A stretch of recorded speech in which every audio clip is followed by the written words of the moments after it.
Hello guys, welcome back to my YouTube channel. I hope आप लोग एकदम बढ़िया होंगे और मैं भी बिल्कुल ठीक हूँ। तो गाइस, यहाँ पे बहुत ज़्यादा ठंड हो चुकी है किन्नौर में। मतलब ये देख सकते हो आप, मैंने कितना मोटा सूट पहना है और उसके बाहर से मैंने इतनी मोटी स्वेटर पहनी है। तो आप लोग अंदाज़ा लगा सकते हो कि कितनी ठंड हो चुकी है। बेशक अभी धूप निकली है पर फिर भी। तो आज मैं जा रही हूँ कल्पा, क्योंकि वहाँ पर है एक छोटा सा प्रोग्राम है वहाँ पर, जिसको चोकशिम बोलते हैं। तो उसके लिए मैं वहाँ पर जा रही हूँ। तो अभी मैं निकलती हूँ और आप लोगों से मिलती हूँ थोड़ी देर में। तेरी ये देखो, इसको जाते जाते बाल स्ट्रेट करा रही है। वो भी गुत्त बनाए हैं, इतने से छोटे से बाल है नीचे बचे हुए, उनको स्ट्रेट करवा रही है। आजकल के बच्चों का फैशन। अब देख ले, तुम्हारे शीशे में दिख रही है, क्या सोच रही है? यहाँ मुँह छुपा रही है तो नहीं दिख रही है। तो गाइस, फाइनली हम लोग पीओ पहुँच गए हैं। अभी हमें यहाँ से कल्पा जाना है, तो तमन अंकल आ रहे हैं हमें लेने के लिए। तब तक हम उनका वेट करते हैं।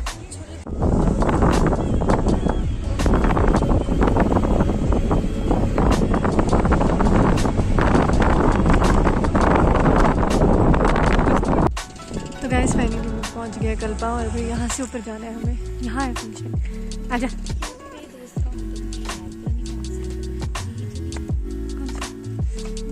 से उनको प्रेरणा मिले, उस दृष्टि से भी मैंने कहा कि मैं अपना जो है बात ढंग से रखूँगा। जो मेरा जो फर्स्ट पार्ट होगा उसमें कुछ हमारी संस्कृति, इसकी विशेषताओं के बारे में और चैलेंजेस की जो बात हुई है उसके बारे में बात करूँगा। और उसके बाद मैं नेक्स्ट में जो है ना वो हमारे प्रेरणा के क्या है और उसके बारे में क्या होते हैं, क्या जानते हैं, क्या किताबों में लिखा है उसके बारे में। और जो अनपेरा हुआ उसमें इतने मतलब वैज्ञानिक तत्व में कि जो है ना उससे नाना प्रकार के असाध्य बीमारियां जब जो आधुनिक जो है और फिर को या पेट्रोलियम को लीजिए। अब आज जो है ना सबसे बड़ी चुनौती क्या है कि नेचुरल गैस आज या कल जरूर खत्म हो जाएगा। पेट्रोलियम पदार्थ जो है ये खनिज आज नहीं तो कल जरूर build into it and delve into it. So what would you like? Should I start with my poetry first? Okay. ये इंग्लिश में है, एक पोएट्री मैं आपको पहले सुनाती हूँ। This is the title is the goddess. The goddess I thought क्योंकि नवरात्रे और सब चल रहे हैं, and I'm also an Odissi classical dancer. So these 9 days are very very revered for a dancer, and of course as a human being for all of us. So this is the goddess. The synopsis is that I'm looking into the mirror and I see her. तो आप उससे relate करके देखिएगा। I meet her every day in the mirror. Morning she appears mystical, somewhat omnipresent. The coffee aroma settling like amrit. A peek into the afternoon and her reflection converges into self-questioning. The goddess with her hair loosely falling on the shoulder, there she stands, staring in the mirror, appalling accidents of life. The next day, now what happens the next day when I look into the mirror? तो ये खाने का प्रबंध हो रहा है। चल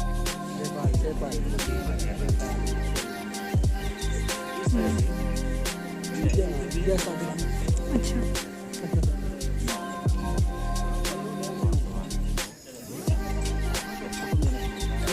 नहीं मैं वीडियो बना रही थी।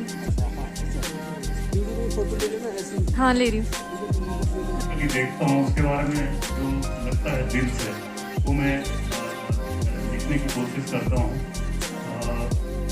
14 अगस्त अभी जो 2023 को हमारे घर से कोई आधा 1 किलोमीटर होगा, वहाँ पे वैसे तो अनप्रेसिडेंटेड जो इस बारी डिजास्टर्स, रेनफॉल बड़े लंबे समय तक हिमाचल प्रदेश, उत्तराखंड और अभी हाल ही में सिक्किम में हुए हैं।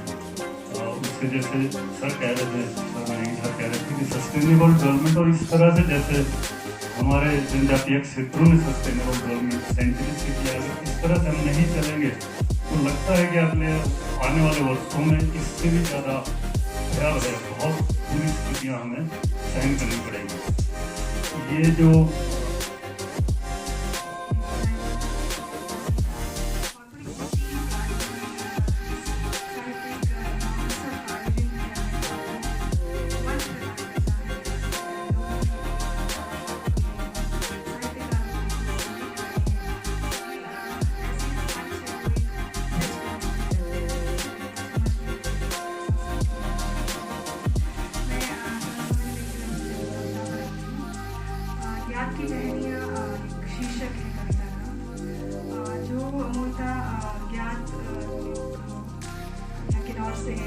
अपर क्लास से हैं वो समझते होंगे कि आज एक पेड़ है, पौधा है जो जंगलों में मिलता है, जो घास बांधते हैं, जो फ्लेक्सिबिलिटी उसमें होती है।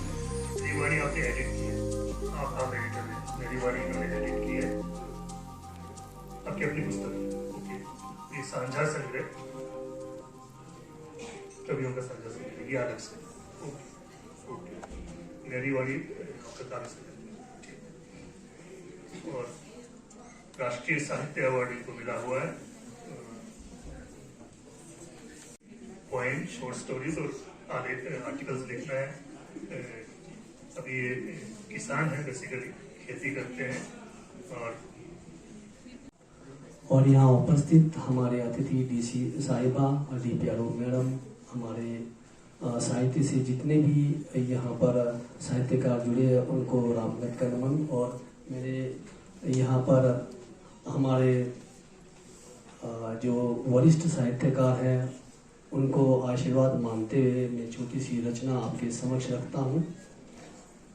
आज के साहित्य में सभी लोगों ने किन्नौर की संस्कृति, किन्नौर के रीति रिवाज, किन्नौर की जो भी परिस्थितियाँ हैं वो बताया।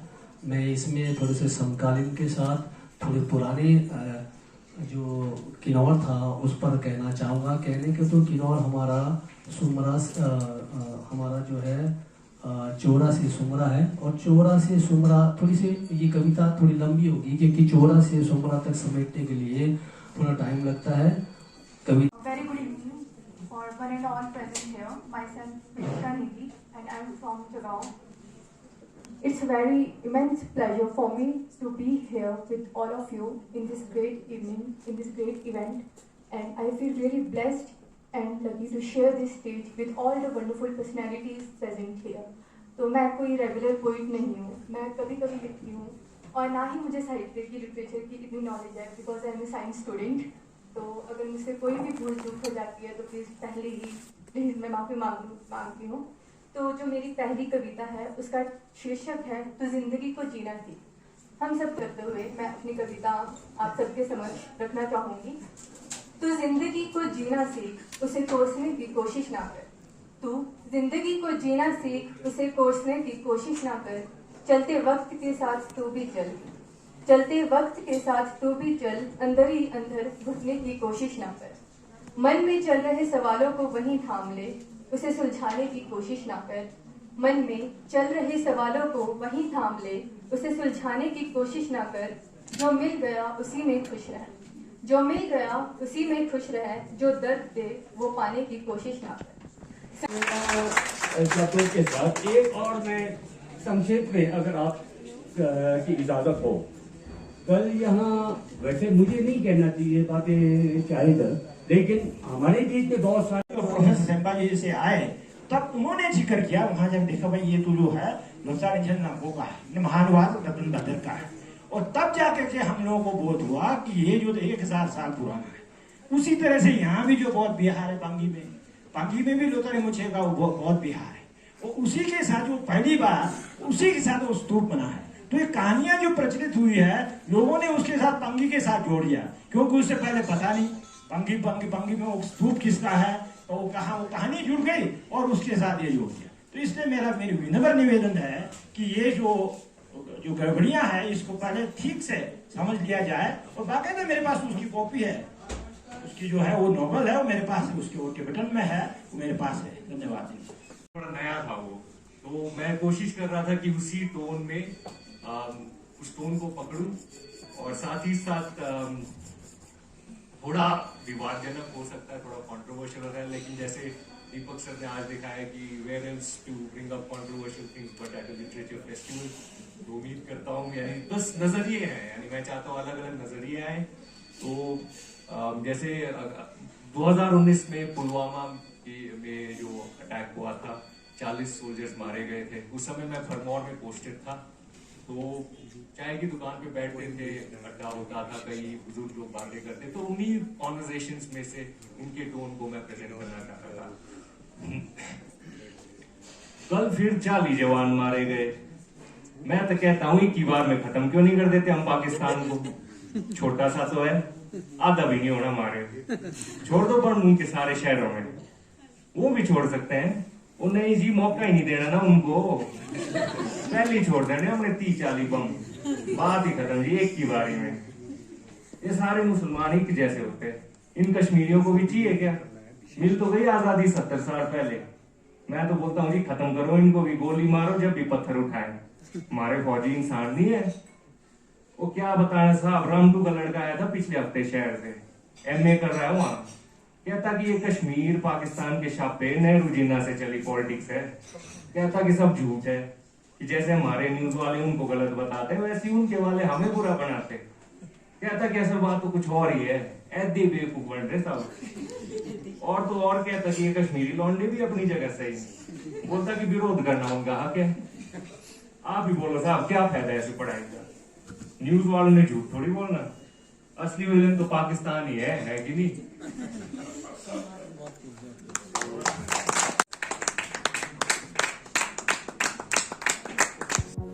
तो हम लोग हो गए हैं फ्री यहाँ के फंक्शन से। आज का जो फंक्शन था ना वो बहुत ही ज़्यादा इंस्पिरेशनल फंक्शन था, बहुत कुछ सीखने को मिला।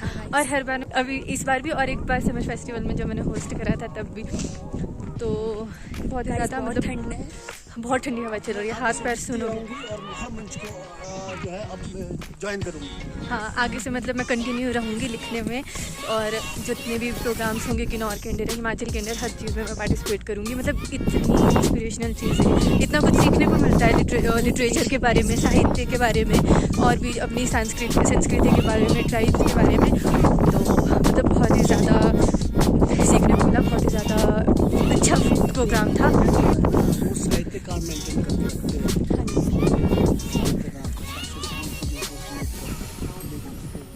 मतलब हाँ, हर चीज़ को एक लेखक समेट कर रखता है। तो बीच में मैंने छोड़ दिया था लिखना क्योंकि टाइम नहीं मिल पा रहा था मेरे को ना, क्योंकि जैसे मैं मास्टर्स कर रही थी ना। जब भी वो क्या बनाऊंगी, ये जो बनाती है क्या व्लॉग बनाऊंगी, तो एक कविता एंड में जरूर सुनाऊंगी। ये थोड़ा मुश्किल है क्योंकि लिखने के लिए थोड़े दिमाग में थॉट्स आने चाहिए, और मतलब उसके लिए माइंड फ्रेश होना चाहिए। तो मैं ज़रूर कोशिश करूँगी जो पापा ने बोला, हर व्लॉग के एंड में एक पोएम लिखने का। तो ठीक है गाइस, अब मिलती हूँ मैं आप लोगों से अगले व्लॉग में। फिलहाल के लिए अब हम वापस जा रहे हैं घर, और बहुत ही ज़्यादा ठंड है तो मेरी हिम्मत नहीं हो रही है। हाँ, अभी पियो लवी होने वाली है, तब हम मिलेंगे। हाँ, शायद उसमें इनवाइट करे तो फिर देखते हैं कैसा कैसे बनता है। नहीं तो लवी का व्लॉग तो मैं बनाऊंगी, थोड़ा बहुत घूमने आ जाऊंगी। बाकी अगले व्लॉग में बाकी आप लोगों से मिलती हूँ मैं अपने अगले व्लॉग में। तब तक के लिए खुश रहिए, हंसते रहिए और मुस्कुराते रहिए, और सर्दियों का मज़ा लीजिए, आनंद लीजिए।